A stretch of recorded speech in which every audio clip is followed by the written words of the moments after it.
नमस्कार प्रिय दर्शकों आप सभी का एक बार फिर बहुत बहुत स्वागत है। आज की इस वीडियो में हम सावन और अधिक मास में आने वाली अमावस्या की कहानी सुनाने वाले हैं। प्रिय बंधुओं, कहते हैं कि अधिक मास का ये दुर्लभ और महासंयोग पूरे 3 वर्षों के बाद बनता है। कहते हैं कि सावन में दान और पुण्य करने का काफी विशेष महत्व माना जाता है। बंधुओं, इसी प्रकार कहते हैं कि अधिक मास का अपने आप में काफी विशेष महत्व होता है। मित्रों, कहते हैं कि अधिक मास को भगवान विष्णु ने पुरुषोत्तम का भी नाम दिया है। बंधुओं, इसी प्रकार ये कहा जाता है कि सावन और अधिक मास की अमावस्या तिथि पर दान, पुण्य और दर्पण आदि करने का काफी विशेष महत्व माना जाता है। प्रिय बंधुओं, कहते हैं कि सावन और अधिक मास में पड़ने वाली दुर्लभ अमावस्या पर चींटियों को मीठा डालने से पितरों की प्राप्ति होती है और पितर प्रसन्न होते हैं। साथ ही बंधु, ये कहा जाता है कि अमावस्या तिथि पर, अधिक मास में पड़ने वाली अमावस्या तिथि पर मछली को आटे के गोले खिलाने से पितर प्रसन्न होते हैं और पितर शांत भी होते हैं। इसी के साथ ही बंधु, ये कहा जाता है कि सावन और अधिक मास में पड़ने वाली अमावस्या तिथि का अपने आप में विशेष महत्व होता है। साथ ही ये बताया जाता है कि अमावस्या तिथि पर पीपल के वृक्ष का भी काफी विशेष महत्व माना जाता है। बंधुओं, कहते हैं कि पीपल के वृक्ष में संपूर्ण देवी और देवता निवास करते हैं। इसी के साथ ही कहते हैं कि ग्रंथ शास्त्रों में पीपल के पेड़ की पूजा करने से स्वयं भगवान शिव प्रसन्न होते हैं और उसी के साथ ही श्री हरि नारायण भी प्रसन्न होते हैं। तो बंधु, आइए आज की इस वीडियो में सावन और पुरुषोत्तम माह की इस अमावस्या तिथि की कहानी के बारे में जानते हैं। परंतु उससे पहले अगर आप सभी भक्त इस चैनल पर पहली बार आए हैं तो कृपया कर चैनल को सब्सक्राइब कर दे। प्रिय दर्शकों, आपका एक सब्सक्राइब केवल हमारे लिए काफी मायने रखता है। इसी के साथ इस वीडियो को आगे तक शेयर कर दे ताकि वे भी इस कहानी का लाभ उठा सके। और बंधुओं, हो सके तो इस चैनल को सब्सक्राइब अवश्य कीजिएगा। तो दर्शकों, आइए इस सावन और पुरुषोत्तम माह की अमावस्या तिथि की कहानी को सुनते हैं। बंधुओं, ये कहानी है एक किसान की। किसी गांव में एक किसान अपनी पत्नी और अपनी एक सुंदर बेटी के साथ रहा करता था। बंधुओं, जो किसान था वो किसान बहुत गरीब था। किसान की घर की जो स्थिति थी वो बहुत ही दुर्लभ और खराब थी। किसान रोजाना अपने खेतों में काम करने के लिए जाता। उसी के साथ किसान अपने गांव के जो सेठ थे उनकी गायों को भी चराने के लिए जाया करता था। बंधुओं, किसान के खेत से जो भी धन आता वो घर के खर्च में और गाय और भैंसों के चारे में ही खत्म हो जाता था। इसी प्रकार अपने सेठों की गायों को चराकर किसान को जो भी धन मिलता था तो उस धन को पाकर किसान अपनी बेटी, अपनी पत्नी और अपने लिए भोजन लाया करता था। प्रिय दर्शकों, इस प्रकार से किसान की जो तत्कालीन स्थिति थी वो बहुत ही दुर्लभ खराब थी। बंधुओं, इसी प्रकार से किसान की जो पुत्री थी वो बड़ी ही सुंदर थी। धीरे धीरे किसान की पुत्री विवाह योग्य होने लगी। बंधुओं, किसान को इस बात का पता था कि अब मेरी पुत्री धीरे धीरे विवाह की योग्य हो रही है। परंतु बंधु, आखिर बेचारा किसान क्या कर सकता था। कहते हैं ना कि जब मां लक्ष्मी की बहन अलक्ष्मी की मार पड़ती है तो भाग्य और दुर्भाग्य और सौभाग्य और किस्मत सभी साथ छोड़ देते हैं। बंधुओं, इसी प्रकार अपनी घोर गरीबी के कारण बेचारा वह किसान अपनी पुत्री का विवाह तक नहीं कर पा रहा था, क्योंकि उसके पास इतने पैसे नहीं थे, इतना धन नहीं था जिसकी वजह से वो बेचारा अपनी पुत्री का विवाह कर सके। बंधुओं, फिर ये सब सोचकर किसान और किसान की पत्नी हर रोज तिल तिल कर कर जलते थे, रोते थे।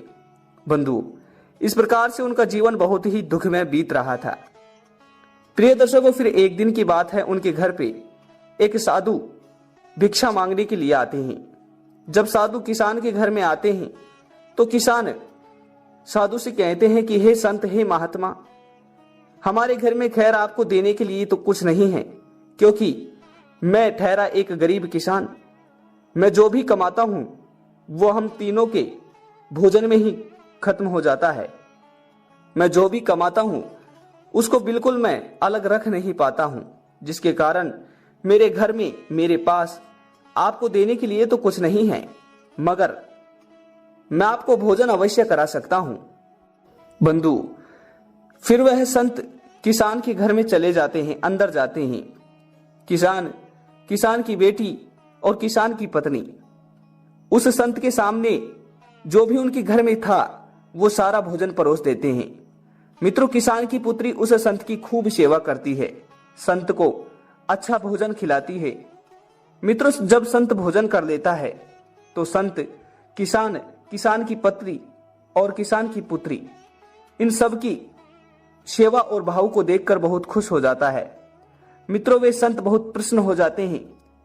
जब फिर संत प्रसन्न होकर किसान से कहते हैं कि हे किसान, कहते हैं कि बुरे समय की मार हर मनुष्य को पड़ती है। कहते हैं कि बुरे समय की मार से वही बच सकता है जो धन, मोह, माया इन सब के लोभ से दूर हो।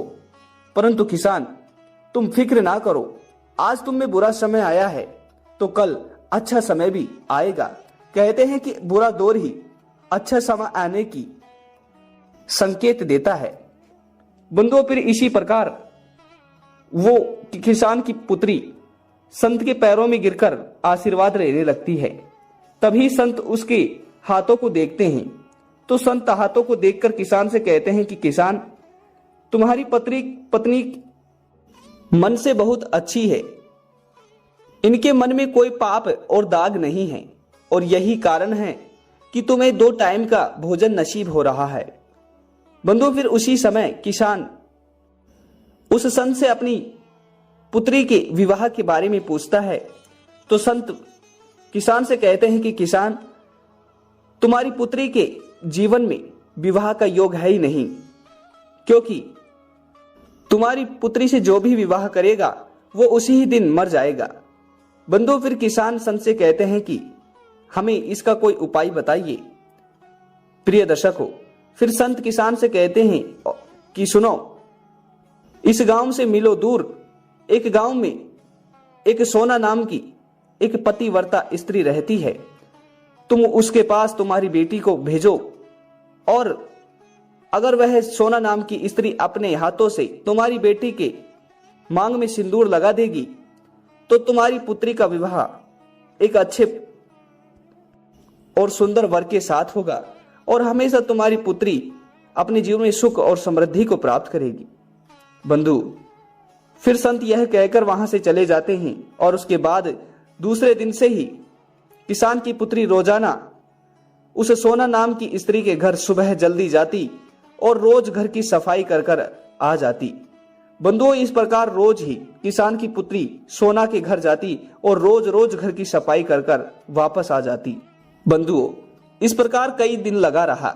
एक दिन वह पतिव्रता स्त्री सोना अपनी बहू से पूछती है कि अरे बहू, ये बात मुझे तुम्हारी बहुत अच्छी लगी।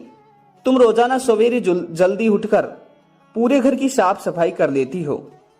मुझे तुम्हारा ये गुण बहुत अच्छा लगा और मैं इस बात को लेकर तुमसे खुश भी हूं। बंधु, फिर सोना की बहू उस पतिव्रता स्त्री सोना से कहती है कि अरे सासू मां, आप ये कैसी बात कर रही हो? मैंने कोई साफ सफाई नहीं की और ना ही मैं जल्दी उठती हूं। मैं तो रोज सुबह लेट उठती हूं, और मैं तो ये सोच रही थी कि जैसे आप रोजाना सुबह उठकर पूरे काम को करते हो।